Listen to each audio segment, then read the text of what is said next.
శాంతికి సోదరభావానికి ప్రతీక రంజాన్ పండుగ శుభాకాంక్షలు తెలిపిన కాంగ్రెస్ నాయకుడు సయ్యద్ గౌస్పీర్.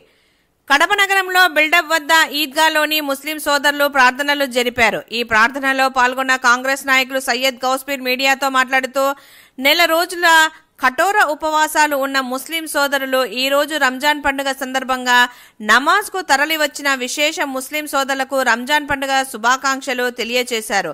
ఈ సందర్భంగా ఆయన మాట్లాడుతూ శాంతి సోదరభావంకు ప్రతీక రంజాన్ పండుగని, అలాగే దేశంలో మతాలకు అతీతంగా సోదరభావంతో కలిసి ఉండాలని, అలా కాకుండా బీజేపీ మత కలహాలను సృష్టించి సోదరభావాన్ని తూట్లు పొడుస్తుందని అన్నారు. మతాల మధ్య హింసను ప్రేరేపిస్తుందన్నారు. ఇలాంటి హింసను సృష్టిస్తున్న బీజేపీని ప్రజలందరూ ఐకమత్యంగా సోదరభావంతో తిప్పికొట్టాలని పిలుపునిచ్చారు. వక్ఫ్ సవరణ బిల్లుపై ప్రతి ఒక్కరూ గళం విప్పాలని, అందరూ ముక్తకంఠంతో వ్యతిరేకించాలని ఆయన పిలుపునిచ్చారు. దీనికి ఇండియా కూటమి ఎప్పుడో మద్దతు ప్రకటించిందని, కాంగ్రెస్ నాయకత్వంలో ఈ బిల్లుకు వ్యతిరేకంగా పెద్ద ఎత్తున విప్లవం కొనసాగిస్తామని, దానికి ప్రతి ఒక్కరూ ఏకమై ఐకమత్యంగా నడవాలని ఆయన పేర్కొన్నారు.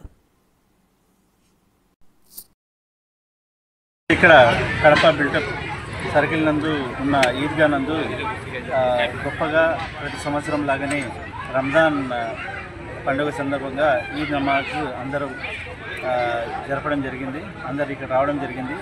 చాలా ఉత్సాహంగా పిల్లలు, పెద్దోళ్ళు, ముసలోళ్ళు అందరూ ఇక్కడ పాల్గొని ఉత్సాహంగా ఒకరినొకరు ప్రేమాభిమానాలతో నమాజ్ తర్వాత ఒకరినొకరు హగ్గింగ్ చేయడం జరిగింది. ఇది మానవతా దృష్ట్యా ఒకరినొకరు ప్రేమించడం, ఆదరించడం, గౌరవించడం వంటి దానికి ఒక నిదర్శనం.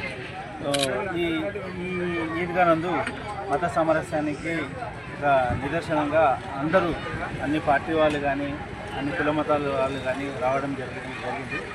ఈ పెద్ద దర్గా సాహెబ్ కూడా ఇక్కడ ఉండడం, ఆయన అందరూ కలిసి ఆయన దీవెనలు తీసుకోవడం జరిగింది. సో ఇదంతా ఒక ప్రశాంతమైన వాతావరణం, చాలా అద్భుతమైన వాతావరణం ఇక్కడ నెలకొల్పడం సంవత్సరంలో కానీ ఈ సంవత్సరం కూడా ఒక గొప్ప ఆత్మీయతకు నిదర్శనం. ఈ సందర్భంలో నేను ఈ ముస్లింలకు చాలా గొప్ప ఆర్థిక మూలాలకు సంబంధించినటువంటి వక్ఫ్ బోర్డు సవరణ బిల్లు గురించి కూడా ఒక విషయం చెప్పాలనుకుంటున్నాను. వాళ్ళు అంటున్నారు, బీజేపీ వాళ్ళు వక్ఫ్ బోర్డు సవరణ బిల్లు ఇది వాళ్ళకు మేలు కొరికే చేస్తున్నాము, దాన్ని వక్ఫ్ బోర్డు ప్రాపర్టీలోనూ వాళ్ళు వీళ్ళు ఆక్రమించుకుంటారు.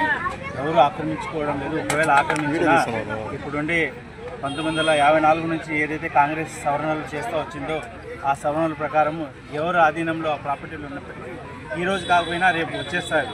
సో మేమంటున్నాం, మాకు సవరణ అవసరం లేదండి. ఎవరికైతే మీరు సవరణ చేయాలంటున్నారో ముస్లింల మేలు కొరకు, ముస్లింలే అంటున్నారు వద్దని.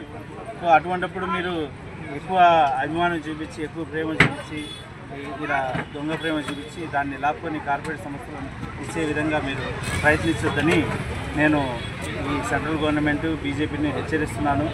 ఈ వక్ఫ్ సవరణ బిల్లు జోలికి మీరు వెళ్ళినట్టయితే మొత్తం ముస్లిం సమాజం కాదు, ముస్లిం సమాజంతో పాటు అన్ని కులాల వాళ్ళు, అన్ని మతాల వాళ్ళు దీనికి సపోర్టుగా ఉన్నారు.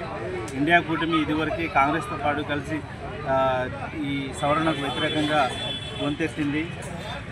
కాబట్టి ఈ సవరణ మీరు చేసినట్లయితే ఈ బీజేపీ గవర్నమెంట్ పెద్ద ఎత్తున ఆందోళనలకు గురవుతాయి.